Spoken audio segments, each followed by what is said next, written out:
여러분, 세계에서 가장 독특한 민족은 어디일까요? 이 질문에 대한 답을 찾기 위해 수많은 교수들이 연구했는데요. 저는 그 질문에 대한 답이 한민족이라 생각합니다.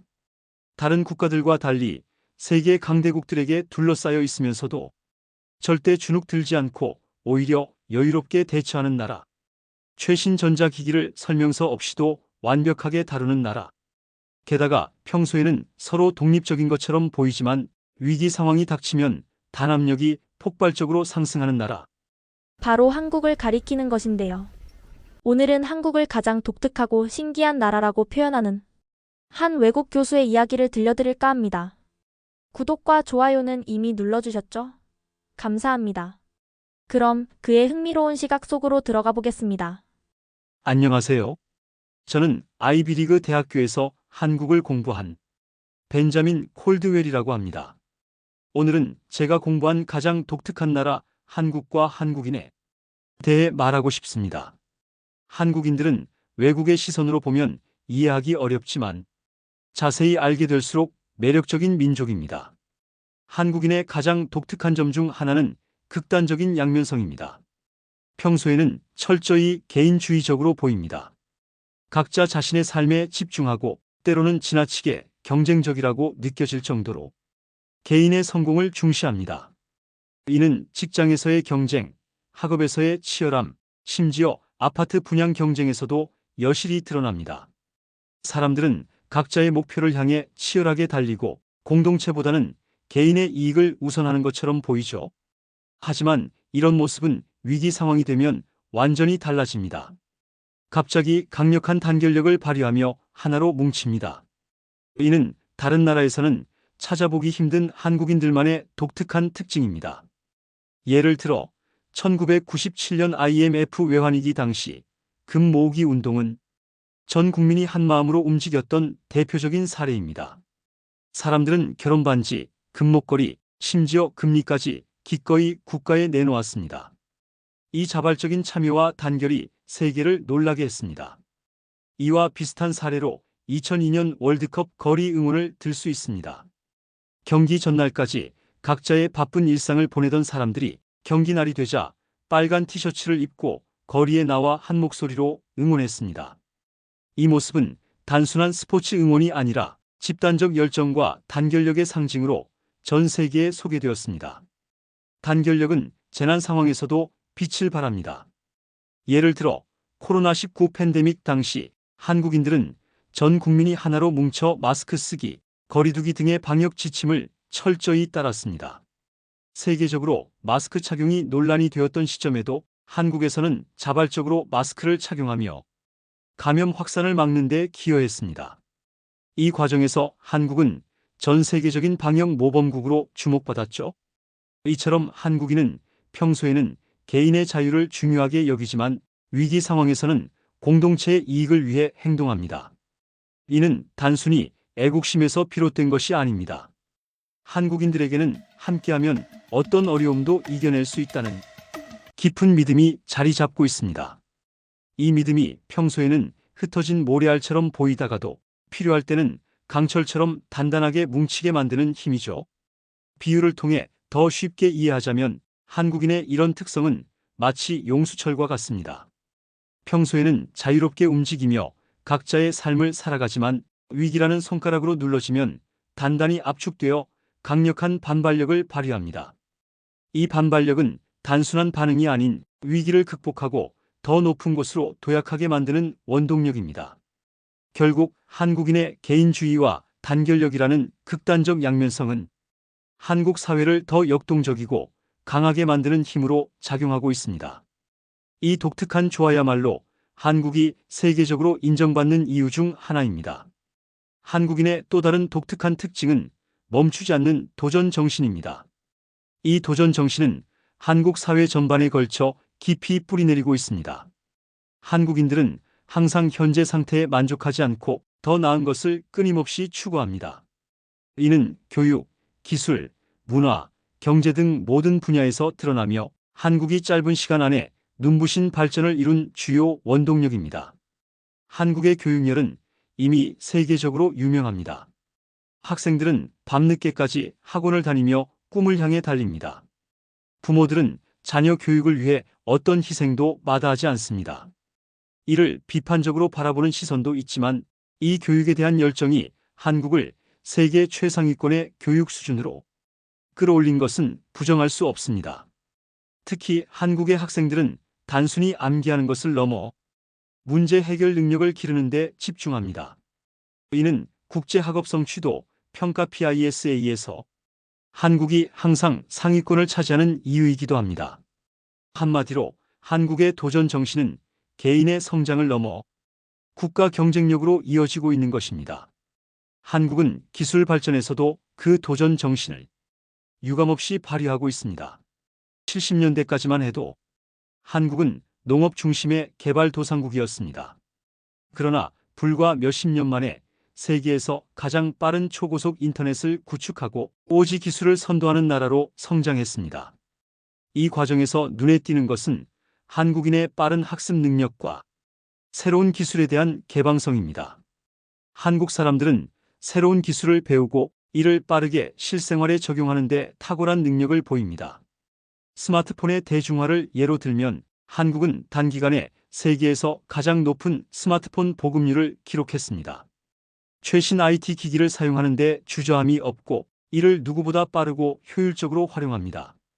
이러한 도전 정신 덕분에 삼성, 현대, LG와 같은 글로벌 기업이 세계 시장을 이끌 수 있었으며 한국은 기술 혁신의 중심지로 자리 잡았습니다. 기술뿐만 아니라 문화산업에서도 한국의 도전 정신은 두드러집니다. K-팝, K-드라마, 그리고 K-영화는 이제 단순히 한국에서만 소비되는 것이 아니라 전 세계적으로 사랑받는 콘텐츠가 되었습니다. 특히 BTS, 오징어 게임, 기생충과 같은 콘텐츠는 한국 문화의 힘을 전 세계에 알린 대표적인 사례입니다. 이 모든 성공의 이면에는 변화를 두려워하지 않는 도전 정신이 자리하고 있습니다. 전통적인 콘텐츠 제작 방식에서 벗어나 새로운 시도와 실험을 끊임없이 반복한 결과 한국은 세계 문화 산업의 리더로 부상했습니다. 한국 사회에서는 이 정도면 충분하다라는 말이 통하지 않습니다. 더 빠르게, 더 정확하게, 더 효율적으로라는 목표가 항상 최우선이죠. 예를 들어 한국의 배달 문화는 전 세계가 놀랄 정도로 발달해 있습니다. 단순한 음식 배달에서 시작해 이제는 거의 모든 상품을 당일 배송으로 받을 수 있는 시스템이 자리 잡았습니다. 이러한 발전은 단순히 기술이나 시스템 때문만이 아닙니다. 이는 한국인들의 높은 기준과 끊임없는 개선 욕구가 만들어낸 결과입니다. 한국인의 도전 정신은 마치 강물과 같습니다. 장애물에 부딪히면 흐름이 잠시 막히는 듯 보이지만 결국에는 우회로를 찾아 다시 흐릅니다. 이는 도전을 멈추지 않는 한국인의 성향을 잘 보여줍니다. 결국 한국의 도전 정신은 단순히 개인의 성취에서 그치지 않습니다. 사회 전반의 발전과 혁신으로 이어지며 한국을 세계적으로 경쟁력 있는 나라로 만들어주고 있습니다. 이러한 도전 정신이야말로 한국의 성공 비결이자 미래를 더욱 밝게 만드는 핵심 동력입니다. 위기는 곧 기회다. 이 말은 한국을 가장 잘 설명하는 문장 중 하나입니다. 특히 1997년 IMF 외환위기는 한국의 경제적 어려움을 상징하는 사건이었지만 동시에 한국인의 단결력과 회복 탄력성을 전 세계에 알린 계기가 되었습니다. 1997년 아시아 경제 위기의 여파로 한국 경제는 심각한 타격을 입었습니다.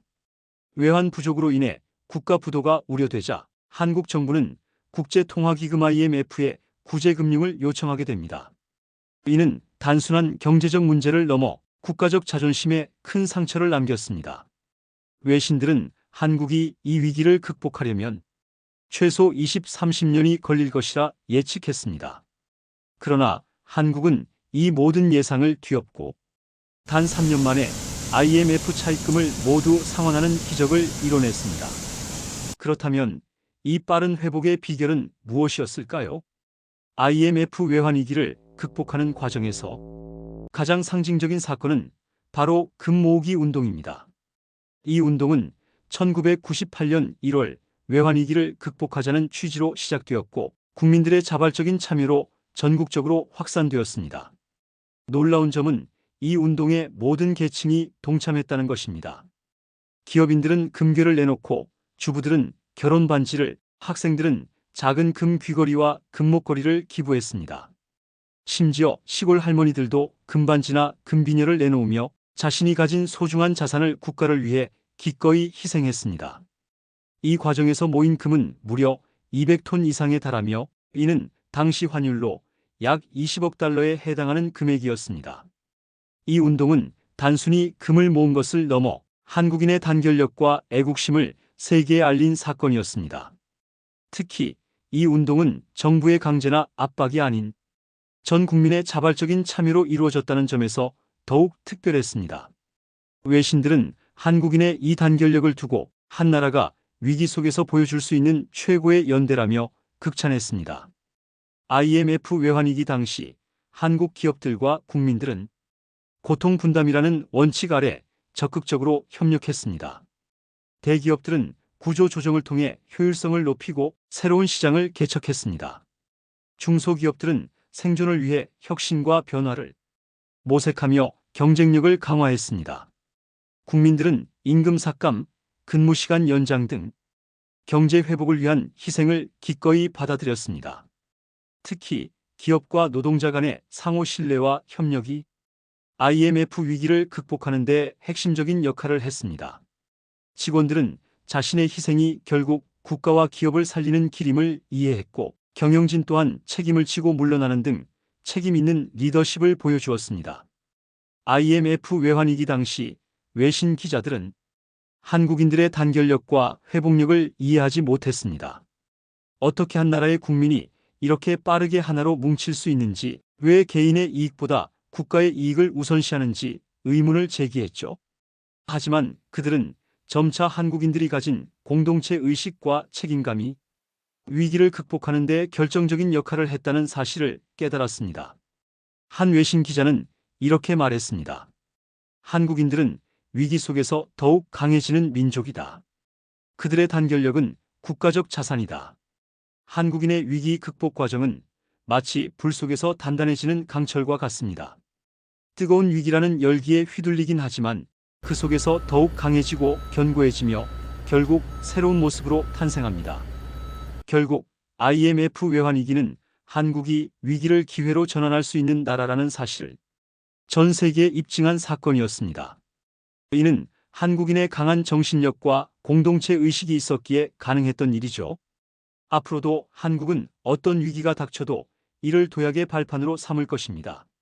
한국은 세계 모든 기업들이 주목하는 테스트베드로 불립니다. 한국 시장에서 성공하면 세계 시장에서도 성공할 가능성이 높고 반대로 한국에서 실패한 제품은 글로벌 시장에서도 실패할 확률이 크다는 말이 있죠. 그렇다면 왜 한국이 이렇게 중요한 테스트 마켓으로 자리 잡게 되었을까요?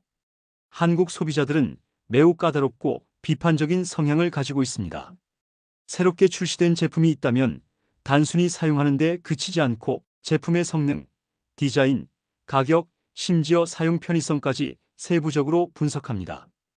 특히 온라인 커뮤니티에서 활발히 공유되는 리뷰 문화는 한국 소비자들의 특징을 여실히 보여줍니다.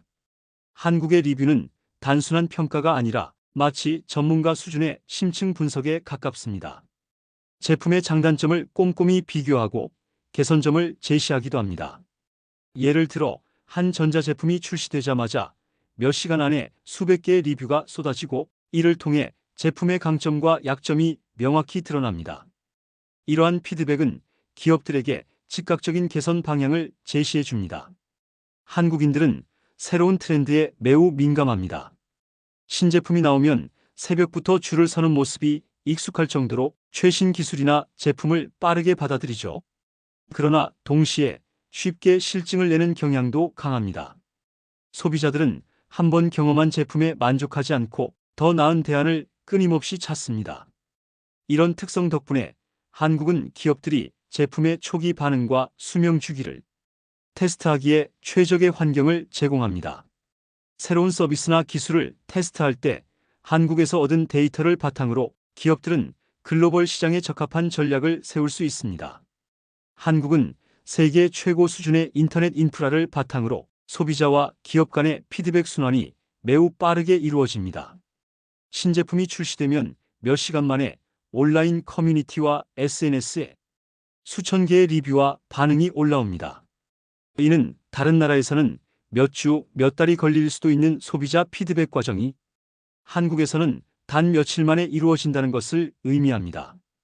기업들은 이런 빠른 피드백을 바탕으로 제품의 문제점을 신속히 개선하거나 새로운 버전을 개발할 수 있습니다. 이는 특히 IT 기업들에게 혁신의 속도를 높이는 중요한 요소로 작용합니다. 기업들이 한국을 테스트베드로 선호하는 이유는 단순히 소비자들의 까다로움 때문만은 아닙니다. 한국은 높은 인구 밀도, 빠른 인터넷 속도, 기술 친화적 소비자라는 세 가지 조건이 모두 충족되는 나라입니다. 이는 제품을 신속하게 테스트하고 개선할 수 있는 최적의 환경을 제공합니다. 또한 한국의 소비자들은 단순히 제품을 사용하는 데서 그치지 않고 때로는 직접 문제를 해결하거나 개선된 아이디어를 제안하기도 합니다. 이러한 적극성은 기업들에게 막대한 자산으로 작용하며 글로벌 시장에서의 경쟁력을 높이는 데 기여합니다. 한국은 모순적이지만 그 속에서 완벽한 조화를 이루는 독특한 나라입니다. 위기 속에서도 기회를 찾아내고 빠른 변화 속에서도 중심을 잃지 않는 민족. 바로 한국인들입니다. 그들의 특성과 도전 정신이 한국을 세계에서 가장 역동적이고 매력적인 나라로 만들어가고 있습니다. 여러분, 혹시 스스로의 특별함을 깨닫지 못하고 계셨나요? 한국인으로서 자부심을 느끼셨으면 좋겠습니다. 외국인들이 한국을 칭찬하는 영상은 많지만 벤자민 콜드웰의 관찰은 특별했습니다. 그는 10년 넘게 한국을 공부하며 우리의 약점이 강점으로 작용할 수 있음을 깨달았습니다. 예를 들어 한국인의 조급한 성향은 빨리빨리 문화로 발전하여 세계에서 가장 빠른 배달 서비스와 인터넷 환경을 만들어냈습니다. 또한 한국의 배달 문화는 빠른 속도와 편리함으로 외국인들에게 놀라움을 주고 있습니다. 이처럼 우리의 특성은 세계에서 독특하고 매력적인 문화로 자리매김하고 있습니다. 다음 영상에서도 흥미로운 주제로 찾아뵙겠습니다. 구독과 좋아요, 알림 설정 부탁드립니다. 감사합니다.